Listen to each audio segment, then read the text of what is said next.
Okay, these problems are over adding and subtracting fractions and mixed numbers. Okay, lots of different ways a teacher could teach you to do this type of problem.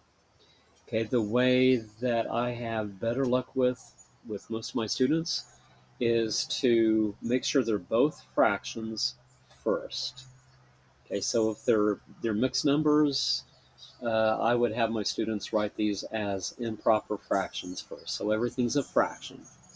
Okay, your teacher may not have taught you that way, and you may do better doing it another way, but that's what I would recommend. Okay, write them both as fractions. Then make sure they have the same denominator, okay, because you do have to have the same denominator when you add or subtract fractions. Okay, then you just add or subtract the tops. You keep the bottom number the same, and then you simplify.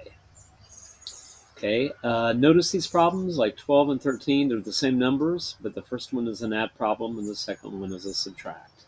Same with the last two problems. Okay, same mixed numbers, but the first one's an add, second one's a subtract. So that helps save a little work. Okay, let's do 12 and 13 together. Okay, number 12. Okay, what I would do first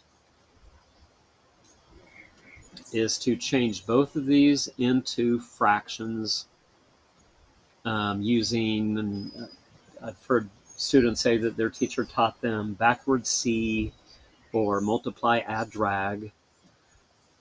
Okay, so different ways to look at it. But essentially what you're doing is you're multiplying first.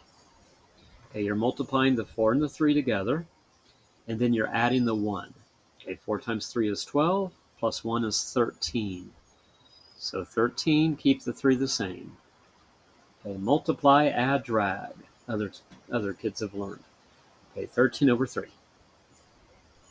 Okay, the second fraction, or the second mixed number, we're going to turn to a fraction. 2 times 1 is 2.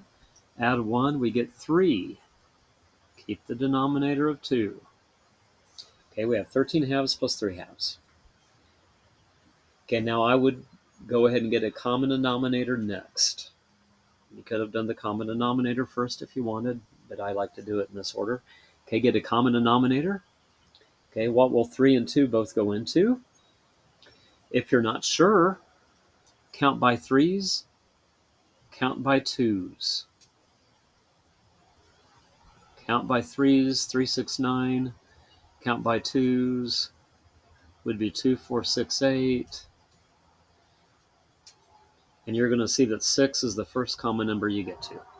Okay, your common denominator is 6. Okay, so we're going to try to get a denominator of 6 in both fractions.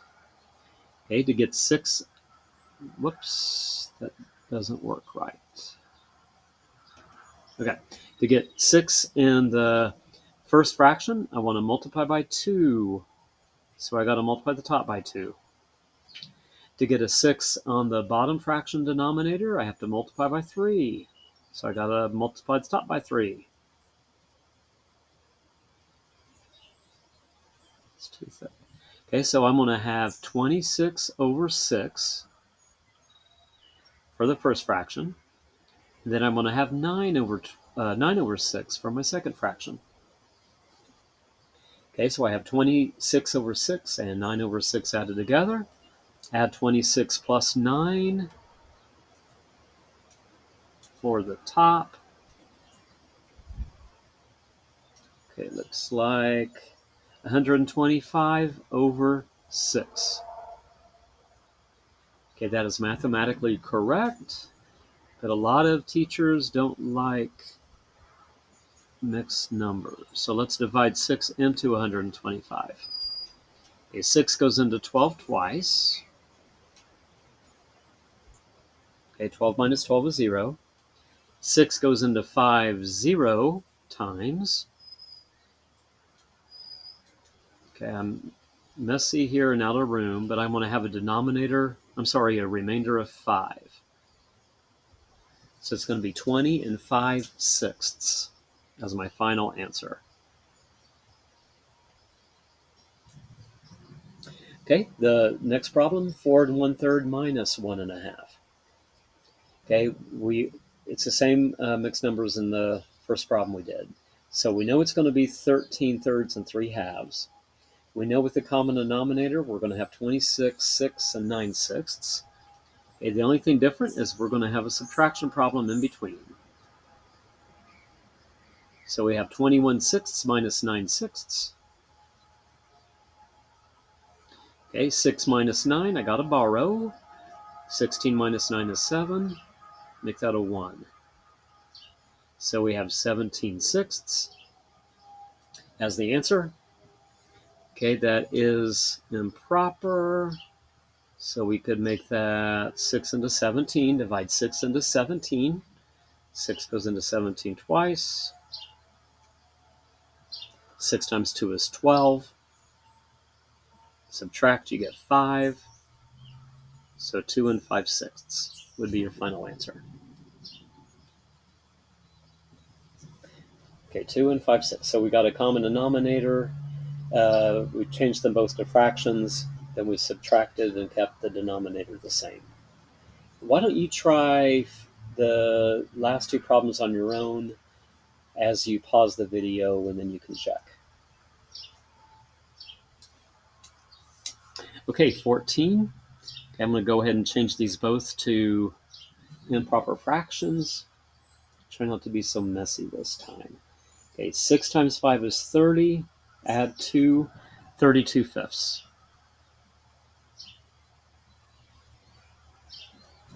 Okay, 3 times 10 is 30. Add 3, 33 tenths. Okay, 32 fifths plus 33 tenths.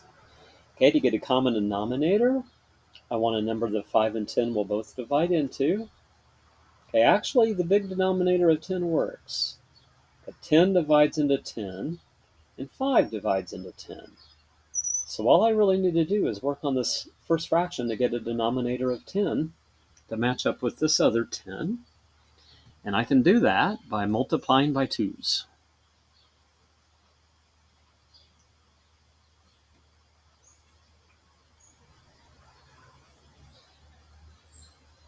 So I get 64 over 10 plus 33 over 10. Okay, so when we add 64 over 10 plus 33 over 10, add the 64 and the 33. Let's see, 4 and 3 is 7, 6 and 3 is 9. We get 97 over 10. Okay, 97 over 10. That's improper. So we can take 97 divided by 10. Okay, 10 goes into 97 9 times. 9 times 10 is 90. Subtract, and we get 7 tenths left over. 9 and 7 tenths. Okay, the last problem, it's the same two mixed numbers. So it's going to be 64 tenths and 33 tenths. The only difference is this is a subtraction problem. So we're going to take 64 minus 33. Okay, 4 minus 3 is 1, 6 minus 3 is 3, so it's 31 over 10. Okay, 31 over 10 is a correct answer. If your teacher wants that to be turned into a mixed number, you would divide 10 into 31. 10 goes into 31 3 times. 10 times 3 is 30. You're left with 1 left over. Okay, 3 and 1/10.